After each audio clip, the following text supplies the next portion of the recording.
Well, today, as I said, is the Feast of the Ascension.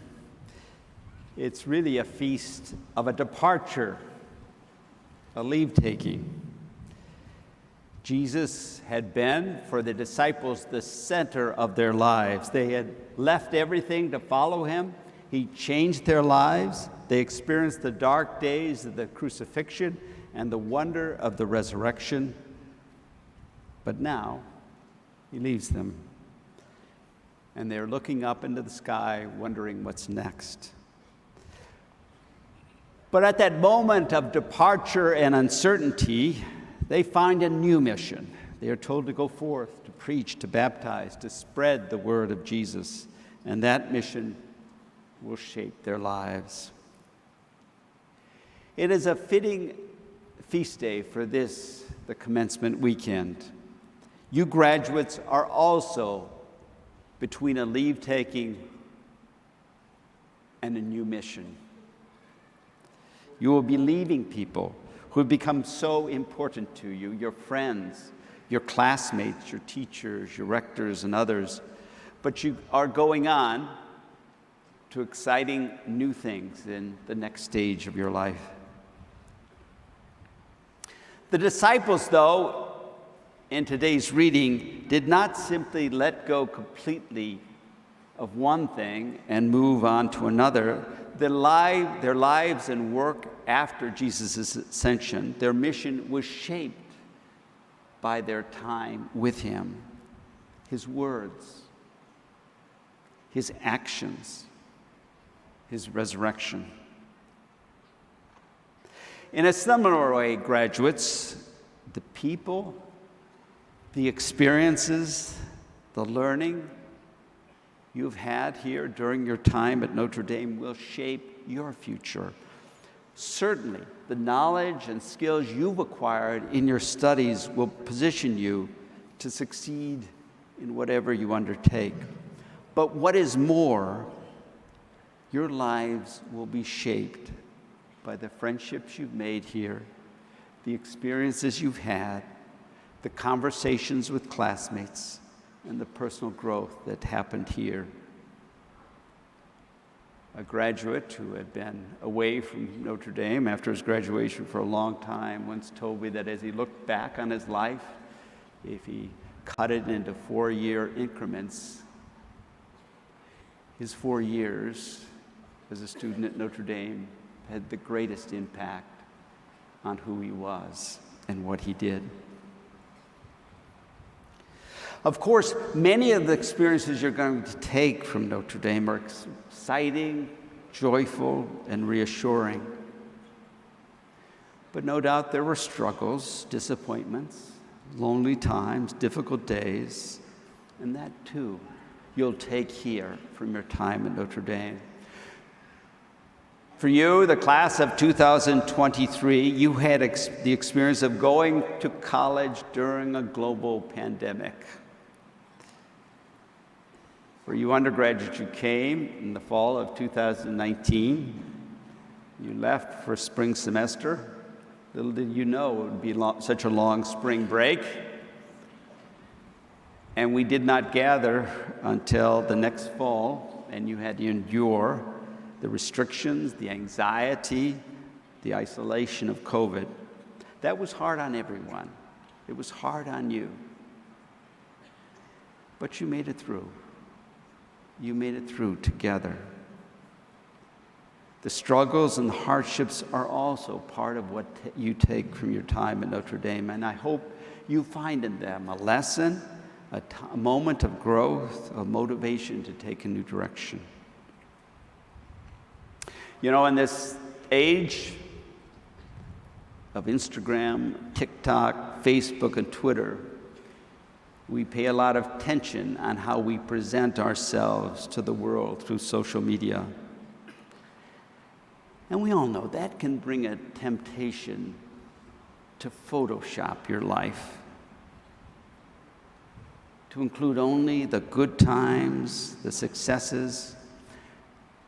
We have a tendency only to post those photos where, when we're with friends, everyone's smiling, It's sunny, and you just look great.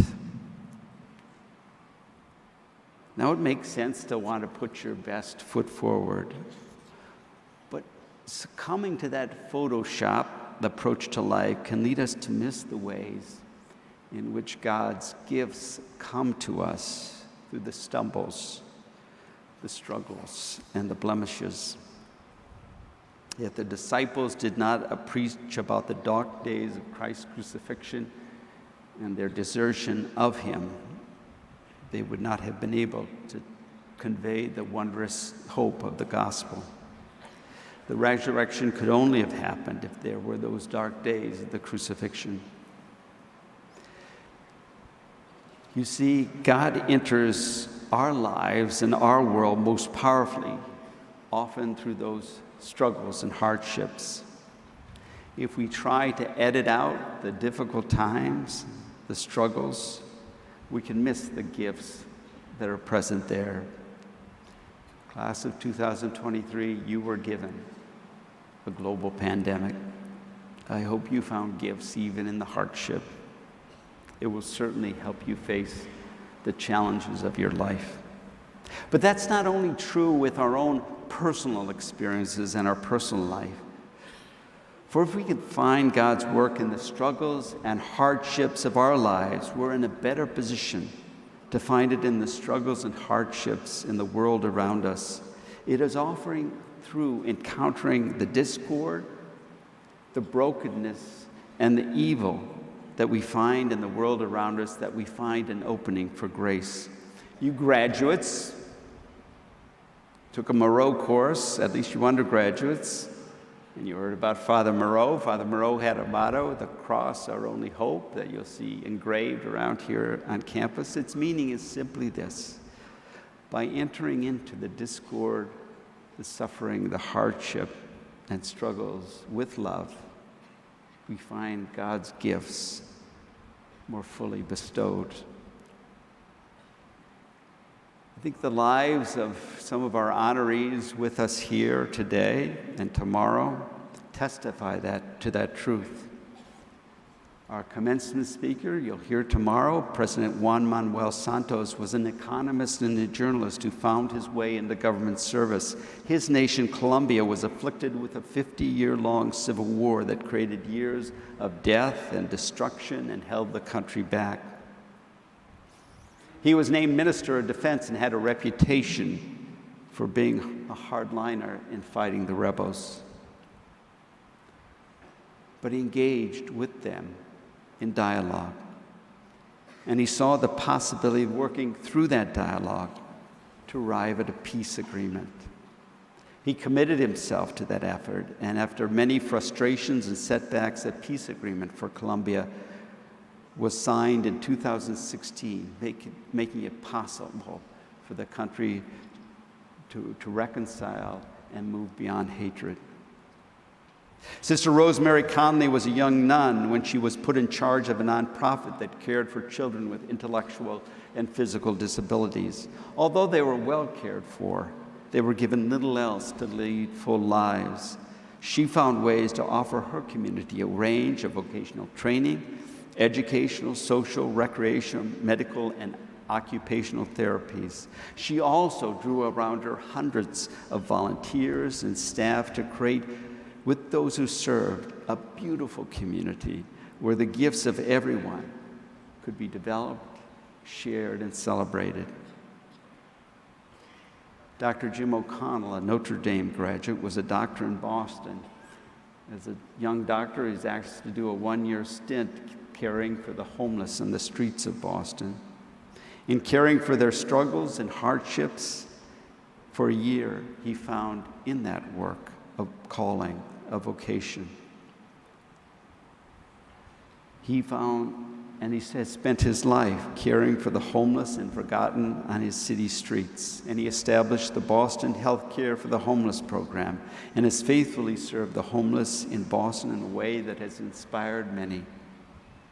The same could be said for Howard Adams in his service for helping minorities, females, and handicapped in science and technology, or for Amy Grant in her remarkable dedication to serving those in need in her city, or Marguerite Taylor here in South Bend, where she helped create a neighborhood that allowed young people to flourish, or Jim Rohr, who is beloved in Pittsburgh, his hometown, where he serves the people of that town. In the darkness, light can shine more brightly. In the hardship, grace can be found. In picking up your cross, you can find hope.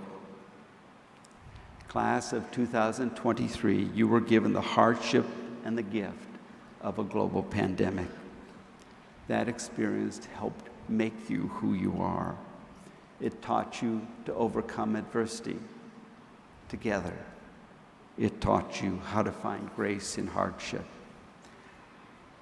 So as you go forth from Notre Dame, look for God's grace in the hardship the world puts in your way.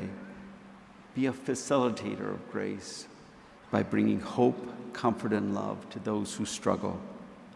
Like our honorees, it is there you will find a mission that will leave you more enriched even than the people you serve. And wherever you go, whatever you do, remember the words Jesus spoke in the gospel reading today as he left the disciples and sent them on a mission. Behold, I am with you always. Let us ask for the consolation of Jesus' presence and ask for help to find God's grace as we go forth from Notre Dame.